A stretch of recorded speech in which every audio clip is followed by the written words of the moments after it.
Chapter 7 share capital transaction में ये practical question है बिजनेस परचेज के बारे में। और बिजनेस परचेज के साथ साथ इसमें बैलेंस शीट प्रिपेयर करना है। आरटी लिमिटेड कंपनी का नाम है, ऑथोराइज कैपिटल फॉर्म हुआ है 2,50,000 shares of ₹10 each. Incorporation expense is paid in form of shares 50,000 to promoters. और उसके बाद बिजनेस परचेज किया गया है अमिताभ लिमिटेड का, रेडी बिजनेस एक्वायर किया गया है। Necessary entries is to be pass and balance sheet is to be prepare. तो फर्स्ट ऑफ ऑल पहले incorporation expenses account debited to promoters 50,000 rupees and then promoters to equity share capital. Now share face value is ₹10 and 50,000 rupees is to be paid to promoters. तो 50,000 के लिए 5,000 shares of ₹10 each will be paid. So promoters to equity share capital amount will be 50,000. उसके बाद है debtors, stock, furniture, car, ये सारी assets acquire की गई है from Amitabh limited. Amitabh limited के लिए purchase consideration decided 4,80,000 and it is paid in form of equity shares at a premium of 20%। 4,80,000 रुपए का परचेज कंसिडरेशन अमिताभ लिमिटेड को चुकाना है, जिसमें 20% प्रीमियम इन्वॉल्व है। तो सबसे पहले हमें यहाँ ये चेक करना होगा asset to liability to vendors, एक एंट्री पास करके कि डिफरेंस कहाँ पे आ रहा है, डेबिट में कि क्रेडिट में। Means less amount is paid और more amount is paid. If more amount is paid by way of purchase consideration, difference is treated as goodwill. अगर ज्यादा अमाउंट पे किया है यानी आरटी लिमिटेड ने अमिताभ लिमिटेड को नेट एसेट से ज्यादा चुकाया है तो गुडविल आएगा, और कम चुका है तो कैपिटल रिजर्व आएगा। इसके लिए मैं asset to liability to purchase consideration means to vendors account ये पास करेंगे एंट्री, और डिफरेंस से पता चलेगा कि कौन सी साइड पे मिसिंग है। तो डेटर्स 1,50,000, स्टॉक है 3 लाख रुपीज का, फर्नीचर 45 और कार है 1 लाख। ये सारी एसेट्स डेबिट करेंगे to creditors and to Amitabh limited. जो परचेज कंसिडरेशन की अमाउंट है 4,80,000, so there is a difference in credit amount of 85,000। 85,000 missing है क्रेडिट में, and the difference will be treated as capital reserve. Again पहले assets debit करना है, उसके बाद लायबिलिटीज क्रेडिट करना है, यानी asset to liabilities to vendors, जिसमें परचेज कंसिडरेशन लिखेंगे, डिफरेंस क्रेडिट में, इसलिए उसकी अमाउंट आएगी कैपिटल रिजर्व में 85,000। और फिर इस यहाँ पे परचेज कंसिडरेशन का डिसबर्समेंट है, उसके लिए Amitabh account debited to equity share capital and to security premium reserve. 20% premium पे पेमेंट हो रहा है, यहाँ पे 10 रुपए की फेस वैल्यू है, इसलिए एसपीआर में 2 रुपए आएंगे। 10 + 2, तो जो कंसिडरेशन की वैल्यू है, शेयर की वैल्यू है, वो होगी 12 रुपए। 4,80,000 डिवाइड बाय 12 करने पे हमें नंबर ऑफ कंसिडरेशन यानी नंबर ऑफ शेयर्स मिलेंगे, जो कि होंगे 40,000। So 40,000 into 10, 4 lakh rupees is transferred to equity share capital, and 40,000 into 2 यानी सिक्योरिटी प्रीमियम 80,000। अगेन 4,80,000 का परचेज कंसिडरेशन है, 10 रुपए की फेस वैल्यू है, 2 रुपए का प्रीमियम है, तो total value of consideration given to Amitabh is 12 rupees and amount total paid is 4,80,000। 480 divided by 12 is 40,000 number of shares. Then 40,000 into 10, 4 lakh is to equity share capital, and 40,000 into 2 transfer to security premium reserve, amount is 80,000। उसके बाद balance sheet prepare करनी है। Balance sheet का ये routine format, first title is share holders fund, जिसके पहला equity and liability का title है, और उसके अंदर फर्स्ट सब टाइटल शेयर होल्डर्स फंड, जिसमें share capital and reserves and surplus, non current liability and current liability. उसके बाद है असेट्स, असेट्स में non current assets and current assets. Non current में 2 partition, tangible and intangible. Necessary notes यहाँ पे prepare हुई है। सबसे पहले authorise capital 2,50,000 shares of ₹10 each, 25 lakh rupees की उसकी ऑथोराइज कैपिटल है, जिसमें से इशूड कैपिटल है 45,000। अब 45,000 कैसे आया? 40,000 शेयर्स जो इशू किए अमिताभ को for purchase of business, and 5,000 shares are issued to promoters for incorporation expense. So in total 45,000 shares are issued and same subscribe, तो issued और subscribe की सेम अमाउंट आएगी 4,50,000, और इसको हम नोट नंबर 1 में लिखेंगे शेयर कैपिटल के सामने 4,50,000। सेकंड जो है वो रिजर्व्स एंड सरप्लस का कैलकुलेशन है। अब इसमें सिक्योरिटी प्रीमियम रिजर्व है 80,000, उसके बाद कैपिटल रिजर्व की अमाउंट आएगी, सिक्योरिटी प्रीमियम रिजर्व है 80,000, कैपिटल रिजर्व की अमाउंट है 85,000। ये दोनों पॉजिटिव बैलेंसेस है, और उसके सामने इनकॉर्पोरेशन एक्सपेंसेस जो सेट ऑफ किया जाता है, किसी भी तरह का डिफर्ड रेवेन्यू एक्सपेंडिचर या फिक्टिशियस एसेट है, लाइक इनकॉर्पोरेशन एक्सपेंस या अंडरराइटिंग कमीशन, उसको ये रिजर्व्स एंड सरप्लस में से ही हम सेट ऑफ करते हैं। इसलिए 80 और 85 ये दोनों कैपिटल रिजर्व और सिक्योरिटी प्रीमियम रिजर्व, इसको ऐड करेंगे, जिसमें से इनकॉर्पोरेशन एक्सपेंस ऑफ 50,000 माइनस करने पे रिजर्व्स एंड सरप्लस का फाइनल अमाउंट आएगा 1,15,000, जिसको यहाँ पे सेकंड नोट पे शो करेंगे 1,15,000। तो टोटल अमाउंट जो आएगा share capital and reserves and surplus composite amount होगी शेयर होल्डर्स फंड की, वो है 5,65,000। नेक्स्ट नोट है टेंजिबल एसेट्स की। तो हमारे पास कौन सी टेंजिबल एसेट्स आई है? टेंजिबल फिक्स एसेट में हमारे पास फर्नीचर और कार आया है 1,45,000। तो टोटल अमाउंट आएगा 1,45,000, जो कि टेंजिबल एसेट्स के सामने नोट नंबर 3 के हिसाब से 1,45,000। उसके बाद करंट एसेट्स में डेटर्स और स्टॉक दो करंट एसेट्स आई है अपने पास 1,50,000 and 3 lakh. So total current assets की वैल्यू 4,50,000। नोट नंबर 4 के हिसाब से करंट एसेट्स में 450 शो करेंगे। And last fifth note is for current liability, जिसमें सिर्फ एक कंपोनेंट है क्रेडिटर्स, जिसकी वैल्यू 30,000। तो वो आएगा करंट लायबिलिटी के टाइटल में, और बैलेंस शीट का टोटल होगा 5,95,000, और असेट्स लायबिलिटी यहाँ पे 5,95,000 से सेम अमाउंट से टैली होगी बैलेंस शीट। नेक्स्ट क्वेश्चन है हिमालय लिमिटेड। इसमें सिर्फ जर्नल एंट्री पास करनी है, और जर्नल एंट्री है कॉल्स इन एडवांस और कॉल्स इन एरियर्स के लिए। टोटल यहाँ पे 90,000 शेयर्स आर इशूड, जिसमें एप्लीकेशन का 1 रुपया, अलॉटमेंट का 2 रुपया, फर्स्ट कॉल का 3 रुपया और फाइनल कॉल का 4 रुपया। Application 1, allotment 2, first call 3 and final call 4। ये 4 स्टेज के लिए यहाँ पे एंट्री पास करनी है, और हर एक स्टेज के लिए बताया गया कि 1000 शेयर्स पे अलॉटमेंट नॉट रिसीव्ड, यानी 1000 शेयर पे अलॉटमेंट हमें नहीं मिला है। अगर अलॉटमेंट नहीं मिला है तो फर्स्ट कॉल और फाइनल कॉल भी नहीं मिला होगा 1000 शेयर पे, और 2000 शेयर्स पे ऑन अलॉटमेंट कॉल्स हमें एडवांस में मिल चुके, यानी अलॉटमेंट के वक्त कॉल्स एडवांस में मिले। यानी ये एक क्वेश्चन कंबाइंड जर्नल एंट्रीज का है कि कैसे calls in advance and calls in arrears को एक साथ हम डील करते हैं। तो पहली एंट्री होगी bank to equity share application, इसमें 90,000 शेयर्स पे 1 रुपीज रिसीव करेंगे, 90,000 अमाउंट, उस अमाउंट को ट्रांसफर करेंगे equity share application to equity share capital.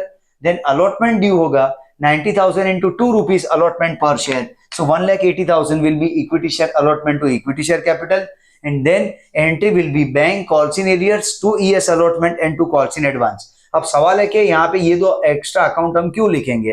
तो पहले तो कॉल्स इन एरियर्स, एक डिफॉल्टर ने 1000 शेयर पे अलॉटमेंट का पैसा नहीं भरा है, इसलिए 1000 शेयर्स इंटू 2 रुपीज ये नहीं मिला, इसलिए ये कॉल्स इन एरियर्स में आएगा। और अलॉटमेंट की अमाउंट 180 हम यहाँ पे लिखेंगे जो ड्यू अमाउंट है। अब कॉल्स इन एडवांस, एक दूसरा शेयर होल्डर ऐसा है जिसने अपने 2000 शेयर पे ऑन अलॉटमेंट दोनों कॉल एडवांस में भर दिए, यानी उसने दोनों कॉल, फर्स्ट कॉल का 3 रुपया और सेकंड कॉल का 4 रुपया, यानी टोटल 7 रुपए उसने एडवांस में भर दिए 2000 शेयर पे, जो कॉल्स इन एडवांस में आएगा 14,000। इस तरह से हमें पहले calls in arrears, ES allotment तो ड्यू जो किया है वही लिखना है। तो कॉल्स इन एरियर्स और कॉल्स इन एडवांस के अमाउंट भरने पे यहाँ पे टोटल 1,94,000, उसमें से 2,000 माइनस करने पे ये बैंक वाली अमाउंट जो मिसिंग वैल्यू है वो बैंक की अमाउंट हमें मिलेगी 1,92,000। इसके बाद हम फर्स्ट कॉल ड्यू करेंगे जो 90,000 शेयर्स पे 3 रुपए है। Total amount to be received is 2,70,000, और उसमें से 2,70,000 ईएस फर्स्ट कॉल में क्रेडिट करेंगे। अब डेबिट में एक हम अमाउंट रिसीव करेंगे, दूसरा जो ऑलरेडी रिसीव कर चुके हैं कॉल्स इन एडवांस उसको यहाँ पे सेट ऑफ करेंगे, यानी उतना हम फर्स्ट कॉल जितना अमाउंट यहाँ पे क्लोज करेंगे। और यहाँ पे जो 1000 शेयर पे जिस पार्टी ने, जिस शेयर होल्डर ने अलॉटमेंट का पैसा नहीं भरा था वो फर्स्ट कॉल भी नहीं भरेगा, इसलिए एंट्री होगी bank calls in arrears calls in advance to equity share first call. तो फर्स्ट कॉल की अमाउंट 2,70,000, 1000 शेयर पे 3 रुपए का फर्स्ट कॉल नहीं मिलेगा तो 3,000 रुपए debited to calls in arrears, और 2,000 शेयर पे 3 रुपए कॉल्स इन एडवांस के हम सेट ऑफ करेंगे, जो हमें पहले से मिल चुके उसको क्लोज करेंगे। जो कॉल्स इन एडवांस यहाँ पे हमने क्रेडिट किया था 14,000, उसमें से 6,000 यहाँ पे डेबिट होंगे, तो मिसिंग अमाउंट जो होगी बैंक की, total amount receive on first call will be 2,61,000। उसके बाद फाइनल कॉल ड्यू करना है, equity share final call to equity share capital 3,60,000 because 90,000 shares and 4 rupees per share to be called on final call, इसलिए 360। अब ये equity share final call की 360 में से पहले तो यहाँ कॉल्स इन एरियर्स आएगा, क्योंकि 1000 शेयर पे जिसने अलॉटमेंट नहीं भरा, जिसने फर्स्ट कॉल नहीं भरा, वो फाइनल कॉल भी नहीं भरेगा 4 रुपीज का, इसलिए कॉल्स इन एरियर्स 1000 into 4 4,000, और कॉल्स इन एडवांस का वो पैसा जो हमें अलॉटमेंट के वक्त मिला था, जिसका एक पार्ट हमने यहाँ फर्स्ट कॉल में यूज किया, दूसरा पार्ट 14 में से 6000 यहाँ पे यूज किए। अब 8000 यानी 2000 shares into 4 rupees, 8000 will be debited at this stage from calls in advance account. So difference amount जो बैंक से हमें अमाउंट मिलेगा वो होगा 3,48,000।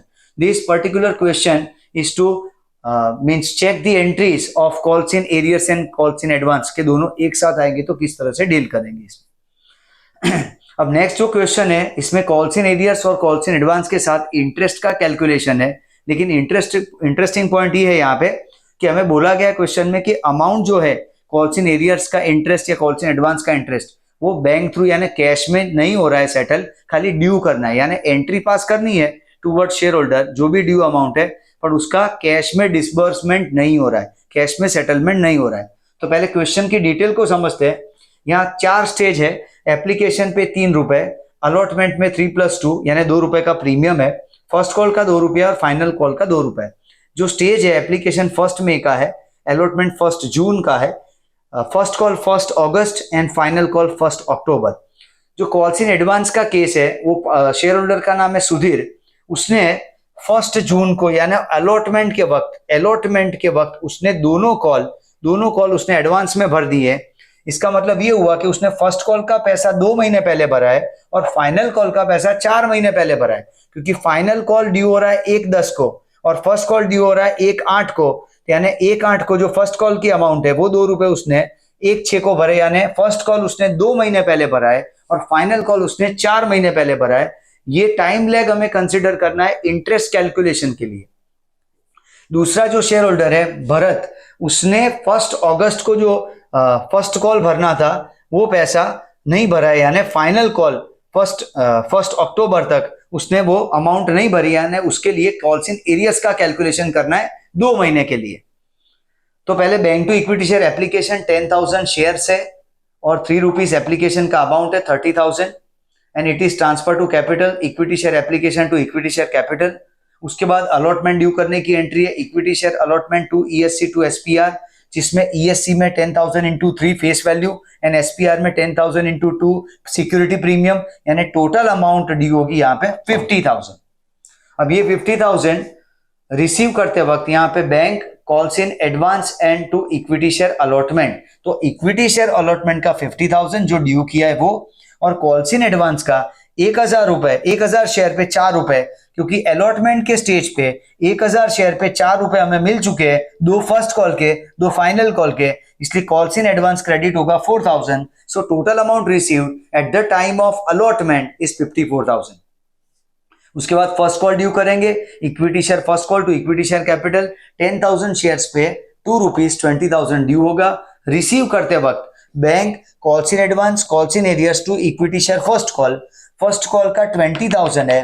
अब यहाँ पे कॉल्स इन एडवांस जो हमें एडवांस में मिल चुका है 2 रुपया वो यहाँ पे डेबिट करेंगे, यानी calls in advance 1,000 into 2 2,000 debit होगा, और 2,000 शेयर्स पे 2 रुपीज का फर्स्ट कॉल अभी नहीं मिल रहा है, ये कॉल्स इन एरियर्स है, इसलिए 2,000 इंटू 2 4,000 डेबिट होगा। 1,000 शेयर पे जो एडवांस में मिला था उसको हम यहाँ पे क्लोज कर रहे हैं, और 2,000 शेयर पे फर्स्ट कॉल का पैसा नहीं मिल रहा है जिसको हम कॉल्स इन एरियर्स में डेबिट करेंगे 4,000।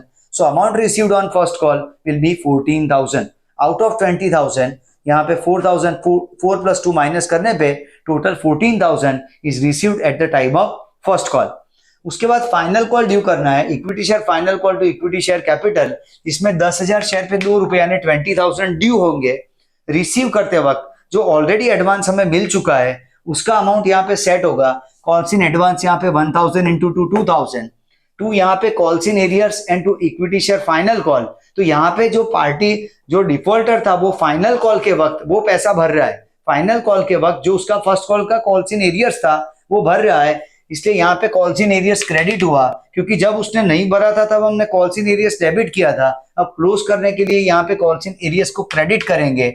कॉल्स इन एडवांस पहले क्रेडिट हो चुका है जब एडवांस में मिला था, तो एक साथ हमने 4,000 रुपए क्रेडिट किए थे, जिसमें से 2,000 यहाँ सेट हुए फर्स्ट कॉल के वक्त, और बाकी के 2,000 यहाँ पे फाइनल कॉल के वक्त सेट करेंगे, इसलिए कॉल्स इन एडवांस डेबिट होगा, कॉल्स इन एरियर्स क्रेडिट होगा, और 20,000 रुपीज फाइनल कॉल की अमाउंट है, इसलिए बैंक की जो अमाउंट आएगी amount received on final call वो होगी 22,000। इसके बाद यहाँ इंटरेस्ट का कैलकुलेशन है। तो पहले share holders to interest on calls in arrears, क्योंकि कॉल्स इन एरियर्स पे इंटरेस्ट चार्ज किया जाता है, वो कंपनी के लिए एक इनकम है। यहाँ पे रेट हमें मेंशन किया गया है 10% कॉल्स इन एरियर्स पे, और कॉल्स इन एडवांस पे रेट है 5%। तो पहले 10% कॉल्स इन एरियर्स का इंटरेस्ट निकालेंगे। तो कॉल्स इन एरियर्स में जो 4,000 रुपीज थे, 4,000 रुपीज इंटू 10% और 2 मंथ्स, बाय 2 मंथ्स इंटरेस्ट, क्योंकि उसने फर्स्ट कॉल का पैसा फाइनल कॉल के वक्त भरा है, यानी 1 अगस्त का अमाउंट उसने 1 अक्टूबर का भरा है, तो 2 महीने का इंटरेस्ट उससे चार्ज करना है। इसलिए share holders to interest on calls in arrears, interest on calls in arrears is an income for the company, और वो अमाउंट लेना है शेयर होल्डर से, इसलिए entry share holders to interest on calls in arrears, और amount है 67। 4,000 into 10% और 2 months is 67 amount है। अब interest on calls in advance वो कंपनी के लिए एक एक्सपेंस है, क्योंकि वो दिया जाता है शेयर होल्डर्स को, क्योंकि उन्होंने एडवांस में कॉल भरा है। तो एंट्री है interest on calls in advance to share holders, Sudhir को देना है ये। अब इसके लिए 2,000 रुपए उसने 2 महीने पहले भरे, और 2,000 रुपए उसने 4 महीने पहले भरे, तो 2,000 रुपीज का 5% और 2 मंथ इंटरेस्ट 16 रुपीज एंड 67 पैसे, और 2,000 रुपीज का 5% और 4 मंथ का इंटरेस्ट 33.33, दोनों को ऐड करने पे उसकी टोटल इंटरेस्ट की अमाउंट हो जाएगी 50, जिसकी entry interest on calls in advance to share holders 50 rupees. At last, ये हमें बोला नहीं गया, पर ये एक एक्स्ट्रा कैलकुलेशन है कि जब ये हम इंटरेस्ट चार्ज करते हैं या अलाउ करते हैं, तो उसको क्लोज किया जाता है ईयर एंड डेट पे। ये 20 to 23 अकाउंटिंग ईयर का केस है, इसलिए 31 मार्च 23 पे ये जो दोनों अकाउंट इंटरेस्ट के हमने ओपन किए, नॉमिनल अकाउंट है, उसकी क्लोजिंग एंट्री पास करेंगे। तो पहले interest on calls in arrears account debited, जो कंपनी के लिए इनकम है, जो ऑलरेडी क्रेडिट हो चुका है, उसको डेबिट करके स्टेटमेंट ऑफ पीएनएल में नॉर्मल इनकम की तरह क्रेडिट करेंगे, और जो interest on calls in advance expense है, it will be debited to statement of P&L by passing this entry statement of P&L to interest on calls in advance। उसके बाद next question में अब यहां पे हमें पूछा गया है, अब ये प्रोरेटा अलॉटमेंट का केस है, यानी प्रोरेटा जब होता है ओवर सब्सक्रिप्शन का केस होता है। ओवर सब्सक्रिप्शन में अप्लाइड से कम शेयर अलॉट किए जाते हैं, because overwhelming response is received from public in case of in terms of application on shares. तब यहां पे हमें 2 अलग अलग प्रोरेटा के स्लैब दिए गए, और हमें पूछा गया कि what is the amount received on allotment, यानी अलॉटमेंट में कितना अमाउंट रिसीव हुआ है। यहाँ पे हमें एंट्रीज नहीं पूछी है, पर बेसिकली हमने इनिशियल 4 जर्नल एंट्रीज पास की है, just to find out that कि अलॉटमेंट के वक्त कितना अमाउंट रिसीव हुआ है। तो सबसे पहले क्वेश्चन की डिटेल में, एक तो 3 स्टेज है, एप्लीकेशन पे 3 रुपए, अलॉटमेंट में 3+2, 3 रुपए फेस वैल्यू और 2 रुपए का प्रीमियम है। फर्स्ट कॉल के 4 रुपए है। अप्लाइड, अलॉटेड और एक्सेस, ये हमने 3 पार्ट किए हैं नंबर ऑफ शेयर्स के लिए।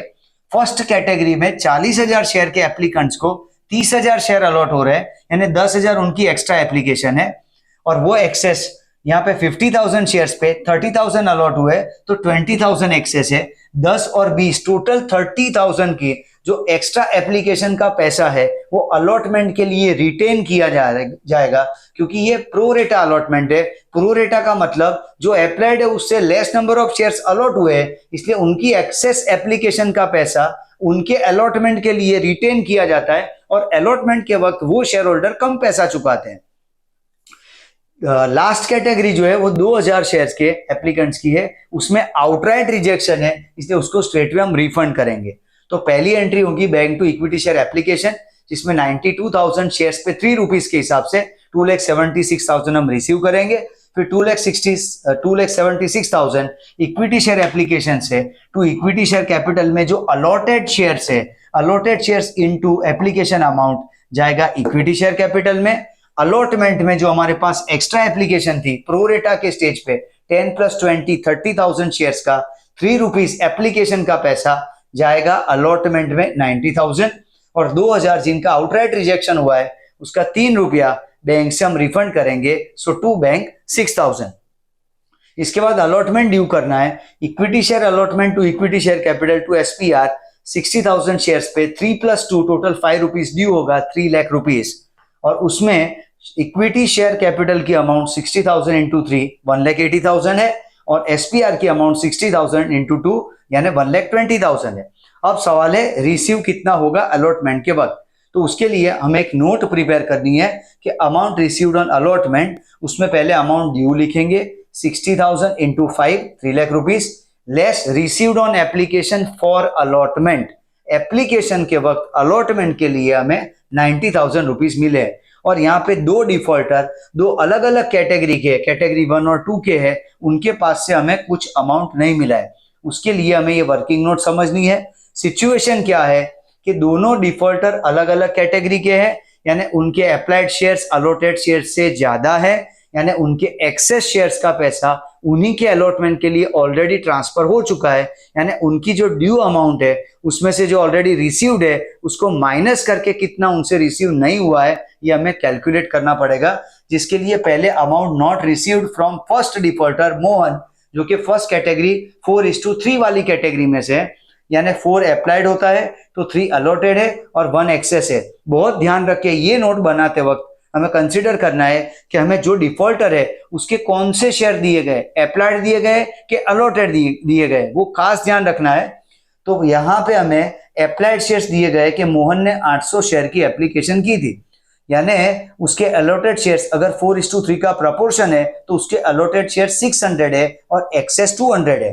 तो पहले तो ड्यू अमाउंट, ड्यू उसके अलॉटेड शेयर्स पे होगा, तो 600 शेयर पे 5 रुपए, अलॉटमेंट के 5 रुपए, तो 3,000 रुपए उससे रिसीव करने थे, जिसमें से एप्लीकेशन के वक्त उसके 200 शेयर की एक्स्ट्रा एप्लीकेशन आई थी, 200 शेयर और 3 रुपीज एप्लीकेशन का अमाउंट है, तो 200 इंटू 3, 600 अब ऑलरेडी रिसीव कर चुके हैं, तो उसके पास से 2,400 हमें नहीं मिले। दूसरा डिफॉल्टर है Sohan, amount not received from Sohan, तो उसमें अप्लाइड अलॉटेड और एक्सेस में 5:3:2 का प्रपोर्शन है। यहाँ पे 5 अप्लाइड, 3 अलॉटेड और 2 एक्सेस, लेकिन यहाँ पे हमें अलॉटेड शेयर्स दिए गए। सोहन के केस में हमारे पास अलॉटेड शेयर्स है 600, जिससे हम पहले अप्लाइड ढूंढेंगे क्रॉस मल्टीप्लीकेशन करके 600 इंटू 5/3, तो उसके अप्लाइड शेयर्स होंगे 1000, यानी एक्सेस शेयर्स है 400। तो पहले ड्यू होगी अमाउंट 600 इंटू 5, उसके 600 अलॉटेड शेयर से जिसपे 5 रुपए अलॉटमेंट के ड्यू करेंगे तो 3,000 उससे लेने हैं, और उसकी एक्स्ट्रा एप्लीकेशन थी 400 पे 3 रुपए एप्लीकेशन का ऑलरेडी हमारे पास है उसके अलॉटमेंट के लिए, तो उससे 1200 मिल चुका है, तो 1800 इज नॉट रिसीव्ड। ये 2400 और ये 1800 ये दो अलग अलग शेयर होल्डर से हमें नहीं मिला है, जिसको ये लिस्ट में माइनस करेंगे कि ड्यू अमाउंट था 3 लाख, इसमें से ऑलरेडी एप्लीकेशन के वक्त अलॉटमेंट के लिए 90,000 मिल चुका है। फर्स्ट शेयर होल्डर मोहन के पास से जो नहीं मिला है वो 2,400, और सेकंड डिफॉल्टर सोहन के पास से जो नहीं मिला है वो अमाउंट है 1,800। सो total amount received on allotment is 2,05,800, और ये वो फोर्थ एंट्री जो सबसे इंपॉर्टेंट एंट्री है प्रो रेटा अलॉटमेंट में, उसकी अमाउंट सेट होगी 2,05,800।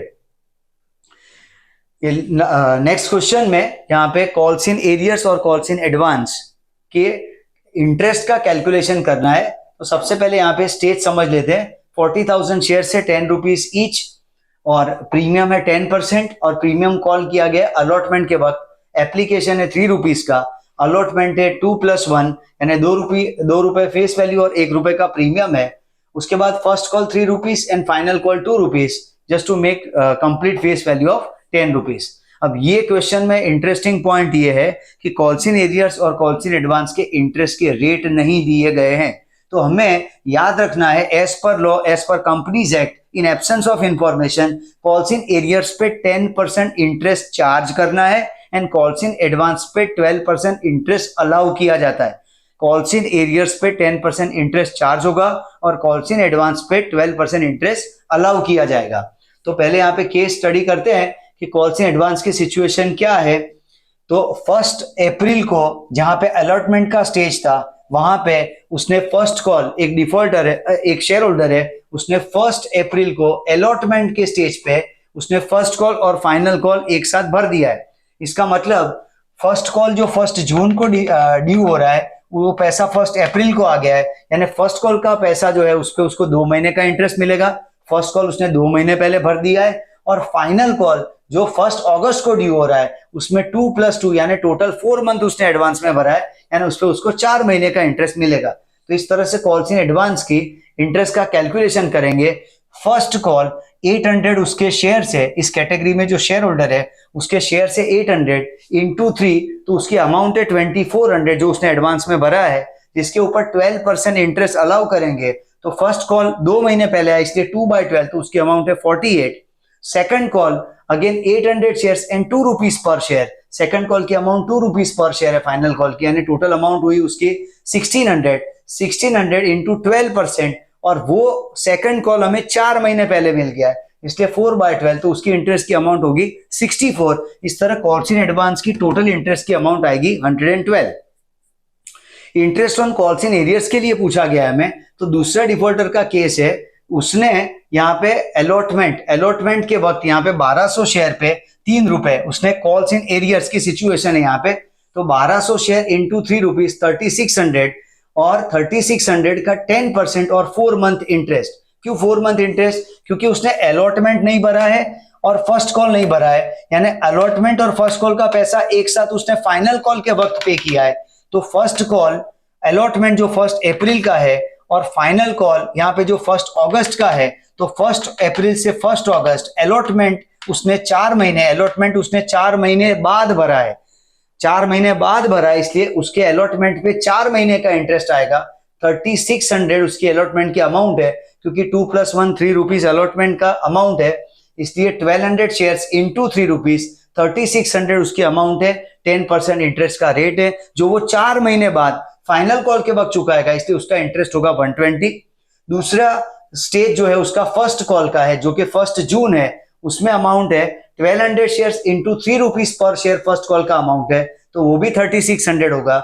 इंटरेस्ट का rate 10% as per law, and यहाँ पे 2 मंथ, क्योंकि फर्स्ट कॉल का पैसा 1 जून को ड्यू हो रहा है और वो सेकंड कॉल के वक्त भरेगा 1 अगस्त को, तो उस पर 2 महीने का इंटरेस्ट लगेगा 60 rupees. So total interest on calls in arrears will be 180। अब क्वेश्चन में सिर्फ हमें इंटरेस्ट के कैलकुलेशन तक का ही पूछा गया है, पर ये अंडरस्टैंडिंग के लिए सारी जर्नल एंट्रीज पास की गई है यहाँ पे, जो कॉल्स इन एरियर्स और कॉल्स इन एडवांस के इंटरेस्ट के साथ है। तो हम ये इसको स्टडी करते हैं, गो थ्रू करते हैं एक बार।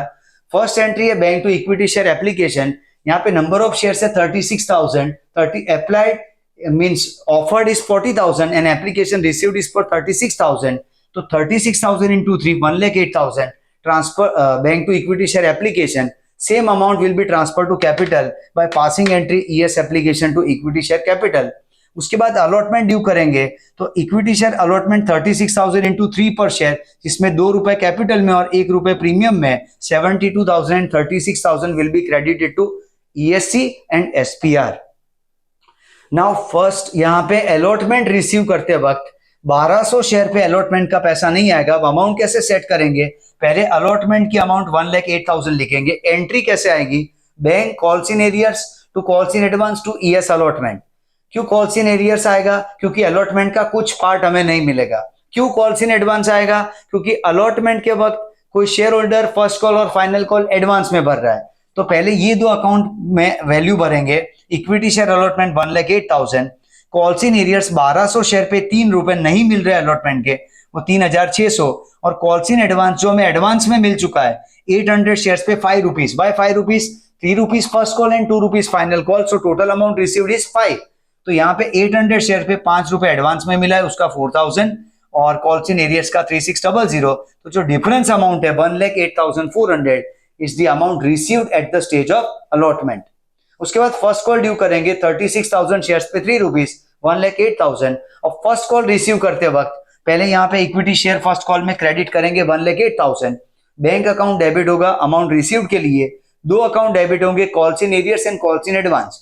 कॉल्स इन एरियर्स क्यों डेबिट होगा? क्योंकि एक डिफॉल्टर 1200 शेयर पे 3 रुपए नहीं भरेगा, इसलिए 3,600 उसका फर्स्ट कॉल का अमाउंट जो नहीं मिला है वो आएगा। और कॉल्स इन एडवांस जो ऑलरेडी हम अलॉटमेंट के स्टेज पे एडवांस हमें मिल चुका है 800 into 5 जो हमने किया था यहाँ पे, उसमें से फर्स्ट कॉल जितनी अमाउंट यानी 3 रुपए, यानी 800 into 3 यहाँ पे 2,400 हम डेबिट करेंगे फर्स्ट कॉल के लिए, calls in advance account debit होगा। तो ये सेट करने पे यहाँ पे डेबिट में जो मिसिंग अमाउंट आएगी वो होगी 1,02,000 रुपए, and that is amount received at the time of first call. उसके बाद फाइनल कॉल ड्यू करेंगे, final call equity share final call to equity share capital 36,000 shares पे 2 रुपीज 72,000 ड्यू होगा। रिसीव करते वक्त अब bank calls in advance and 2 calls in arrears and 2 equity share final call. पहले तो इक्विटी शेयर फाइनल कॉल में 72,000 आएगा। अब कॉल्स इन एरियर्स क्यों क्रेडिट होगा?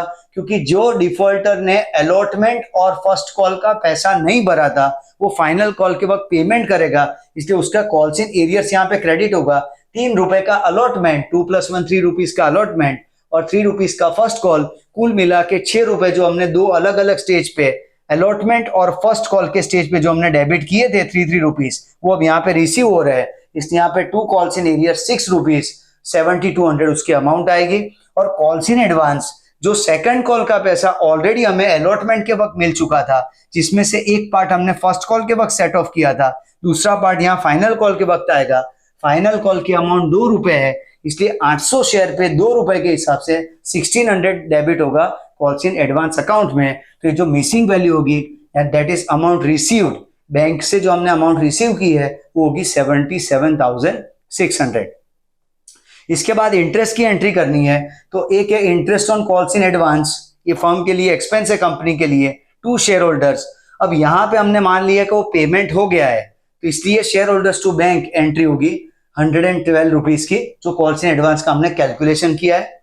उसके बाद है कॉल्स इन एरियर्स की एंट्री, तो share holders to calls in interest on calls in arrears, यानी उनसे लिया जाएगा, ये अमाउंट ड्यू होगा, इसलिए share holders to interest on calls in arrears company के लिए इनकम है, इसलिए क्रेडिट हुआ है अकाउंट।